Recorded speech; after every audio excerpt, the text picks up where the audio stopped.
Monsoon सत्र का आज तीसरा दिन है और आज लगातार तीसरे दिन विपक्ष ने लोकसभा राज्यसभा दोनों को नहीं चलने दी। और इससे पहले आज सुबह दोनों पक्ष यानी विपक्ष भी जिसने अपना नाम इंडिया रखा हुआ है सारे दल और बीजेपी जो एनडीए है दोनों ने महात्मा गांधी के पास जाकर धरना दिया। और चूंकि महात्मा गांधी की जो प्रतिमा वो एक ही जगह है तो एक तरफ जो अपोजिशन के लोग थे वो पार्लियामेंट पुरानी बिल्डिंग की तरफ थे एंट्री गेट की तरफ, और जो सत्ता पक्ष के लोग हैं वो महात्मा गांधी के शरण में आ गए थे। तो दोनों ने अपने अपने तरीके से डेमोन्स्ट्रेशन किया, सरकार के खिलाफ नारेबाजी की।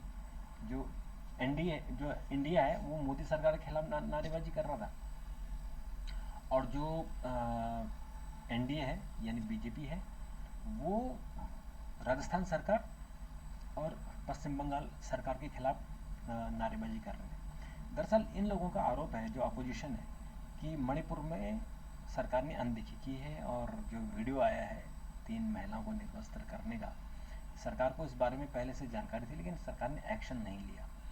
और उसके लिए जगह जगह से जैसे तमिलनाडु सरकार ने उनको जो मणिपुर के खिलाड़ी हैं उनको ऑफर किया कि आप तमिलनाडु में आके यहाँ प्रैक्टिस करो और आप हमारे भाई हो बहन हो, यहाँ प्रैक्टिस करो, हम आपको पूरी सुविधा देंगे। और जो हेमंत सोरेन हैं झारखंड के मुख्यमंत्री, उन्होंने अलग चिट्ठी लिखी है और उन्होंने कहा कि हम आदिवासियों को ऐसे ही किसी के रहमो करम पर नहीं छोड़ सकते हैं, तो हमको उन्होंने भी ऑफर किया कि आप झारखंड में आकर रह सकते हैं। तो अभी मित्रों जो बीजेपी इशू उठा रही है कि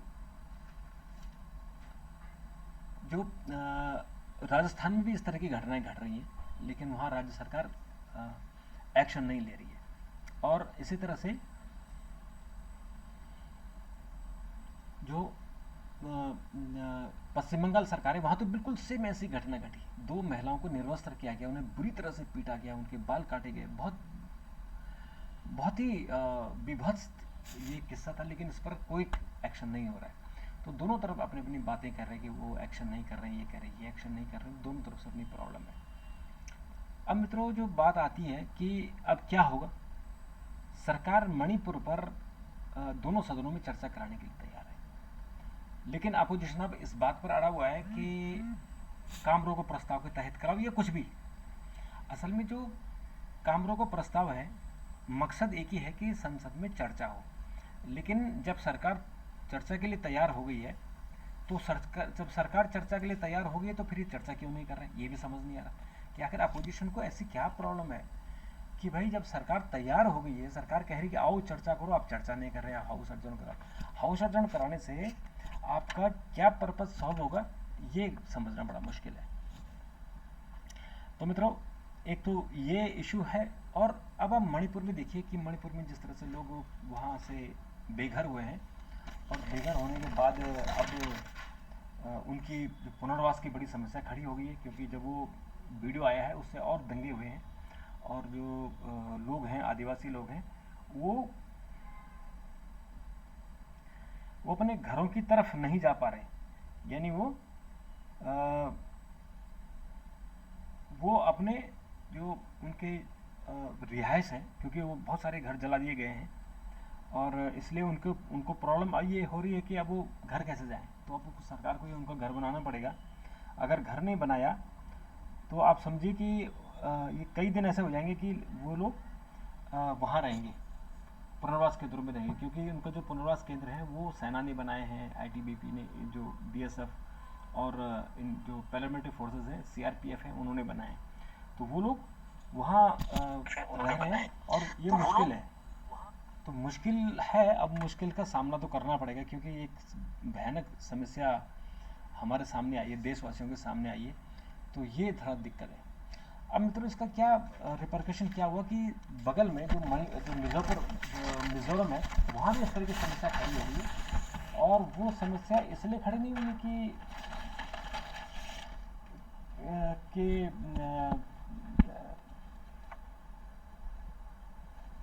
वहाँ सेम दंगे हुए हैं, ऐसा नहीं है। मिजोरम के जो आसपास के लोग हैं वो लोग भी वहाँ चूंकि पड़ोसी जो शहर है और चूंकि उससे लगा हुआ इलाका है, राज्य है, तो इसलिए वहाँ भी ऐसी प्रॉब्लम ना हो जाए, इसके लिए वहाँ अब वो जो लोग हैं वो कह रहे हैं कि साहब हमको भी यहाँ से शिफ्ट करो, तो सरकार ने वहाँ जहाज़ों की सुविधा फ्री कर दी है उनको वहाँ से निकालने के लिए। वो जहाँ जाना चाहें, वो मणिपुर में रहना चाहें, चाहे वो असम में रहना चाहें या इधर दिल्ली आना चाहें, उसके लिए सरकार ने बड़ी कोशिश की है कि उन लोगों को कम से कम वहाँ पर दिक्कतों का सामना ना करना पड़े। तो मित्रों, ये तो हो गई हमारी मणिपुर की बात, क्योंकि मणिपुर में जिस तरह से ताज़ा जो घटना घटी है, वो घटना सबको चिंता करने वाली बात है, बहुत प्रॉब्लम करने वाली बात है। तो मित्रों, चूँकि हमारे सेक्शन अखबार का है, समाचारों की समीक्षा का है, तो उसमें जैसे मैंने आपको बताया कि जो मिज़ो आउटफिट है, उन्होंने मैतेई कम्युनिटी से कहा है कि लीव स्टेट। आप बताइए कि जो मिज़ो हैं, इधर कुकी हैं, एक तरफ नगा है, और अब मिजोरम में जो मिज़ो हैं उन्होंने मैतेई को कहा है कि अब आप यहाँ से छोड़ के चले जाओ। अब इनको जो मणिपुर सरकार ने वहाँ व्यवस्था कर दी है, उनको जहाज़ की सुविधा है कि आप यहाँ आओ और आपको जहाज़ दे देंगे, आप यहाँ से जहाज़ से अपने घरों को लौट सकते हो। लेकिन अब अगर वो मणिपुर इम्फाल आते हैं, क्योंकि वो इम्फाल घाटी में ही रहते हैं, अगर इम्फाल आते हैं तो वहाँ तो ऑलरेडी दंगा चल रहे हैं, ऑलरेडी कुकी वहाँ बैठे हुए, पता नहीं कैसे सरकार इनको डील करेगी। ये तो वाकई बहुत बड़ी प्रॉब्लम है। और मित्रों, इसके अलावा जो सफदरजंग हॉस्पिटल के एक न्यूरो सर्जन हैं,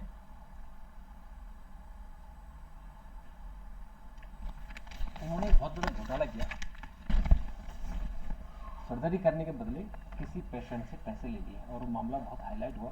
सीबीआई ने केस बुक किया, डॉक्टर अरेस्ट हो गया, और डॉक्टर के साथ साथ अब उनकी वाइफ के खिलाफ भी मुकदमा दर्ज किया गया है। तो मित्रों, ये तो हो गई आपकी मणिपुर की घटना। और मणिपुर के अलावा जो और कुछ और घटनाएं घट रही हैं, और जो कुछ देश में डेवलपमेंट है, जैसे कि हिंडन नदी से पानी छोड़ा गया, तो इस बार हिंडन नदी से पानी दोनों जगह छोड़ा गया, यमुना में भी और हिंडन में भी, हथनी बैराज से। तो हिंडन में पानी बढ़ा तो नोएडा में बाढ़ आ गई। पहली बार हुआ कि नोएडा में बाढ़ आई, अदरवाइज नोएडा में बाढ़ नहीं आई। तो हिंडन में लोगों ने वहाँ जो वो है सरकार ने उनको सुरक्षित स्थानों में भेजने का फैसला किया है। मित्रों, एक बहुत ही इंटरेस्टिंग खबर आई है कि बर्फबारी के संकट के कारण जो बुरांस का फूल होता है, बुरांस अगर आपको याद हो, उत्तराखंड का ये जो है राज्य फूल है, और इसकी जब ये जून जुलाई में खिलता है तो पूरा जंगल लाल हो जाता है, सुर्ख लाल। तो ये इस बार जंगल में, उत्तराखंड में बुरांस नहीं खिला। और क्यों नहीं खिला? क्योंकि इस बार जो स्नोफॉल हुई थी वो बहुत कम हुई थी। तो स्नोफॉल के कारण आपके जो बुरांस का फूल है वो उसमें दिक्कत हो गई है। और इसमें जो बुग्याल क्षेत्र है, बुग्याल, अगर आपको याद, पता नहीं आपको याद है कि नहीं, उत्तराखंड में जो बुग्याल क्षेत्र है वो हर्सिल क्षेत्र, जो गंगोत्री घाटी है, जो उत्तरकाशी से लेकर गंगोत्री तक के इलाका है, उसके ऊपर पहाड़ है। उस पहाड़ में घास के मैदान है, वो यूनिक है, दुनिया में अपनी तरह के।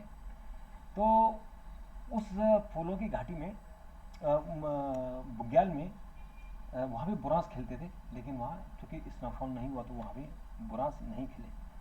और आपको बता दें कि जो बड़े उद्योगपति हैं उन लोगों ने वहाँ बुग्याल में कुछ वहाँ ज़मीन ली हुई है, और वो लोग वहाँ छुट्टी मनाने जाते हैं। अगर आपको याद हो, राम तेरी गंगा मैली, उसकी शूटिंग वहाँ होती थी, शुरुआती शूटिंग वहीं होती। और जामिया मिलिया में इस बार मेडिकल कॉलेज शुरू होगा, इतना पुराना यूनिवर्सिटी है, तो वहाँ मेडिकल की सुविधा दी गई है। और मित्रों, इसके अलावा सुप्रीम कोर्ट में मित्रों आज ज्ञानवापी मस्जिद को लेकर एक चर्चा थी कि जो सुप्रीम कोर्ट में कि ज्ञानवापी का जो स्थानीय अदालत ने ESI सर्वे करने का फैसला किया था, ऑर्डर किया था, उसके खिलाफ कुछ संगठन सुप्रीम कोर्ट आगे थे। और आज अभी जो बात हुई है, जो अभी बात चल रही है कि इस पर आगे क्या किया जाए। इसमें मुस्लिम पक्ष के वकील ने कहा कि शुक्रवार को जो आदेश दिया था, हमने उसको कोर्ट के आदेश की कॉपी भी नहीं मिली है और मीडिया से हमने आदेश की कॉपी ली है, ऐसा उन्होंने कहा है। तो सीजेआई ने कहा है मुस्लिम पक्ष से कि हाई कोर्ट में याचिका दाखिल करें निचली अदालत के आदेश के खिलाफ। तो 26 जुलाई शाम 5 बजे तक नहीं होगा सर्वे। ये सुप्रीम कोर्ट ने ये क्लियर कर दिया है कि जो सर्वे निचली अदालत ने दिया था, सर्वे का आदेश ज्ञानवापी मस्जिद को लेकर, सुप्रीम कोर्ट ने उसको 26 तारीख तक रोक लगा दी और कहा कि आप हाई कोर्ट में जाइए, हाई कोर्ट इसमें डिसीजन देगा कि आप ये होना कि नहीं होना। तो ये इसमें इस तरह से ये एक वो हुआ है, जो डिसीजन हुआ है जो सुप्रीम कोर्ट ने किया है। और उसके अलावा मित्रों जो कुछ और खबरें हैं,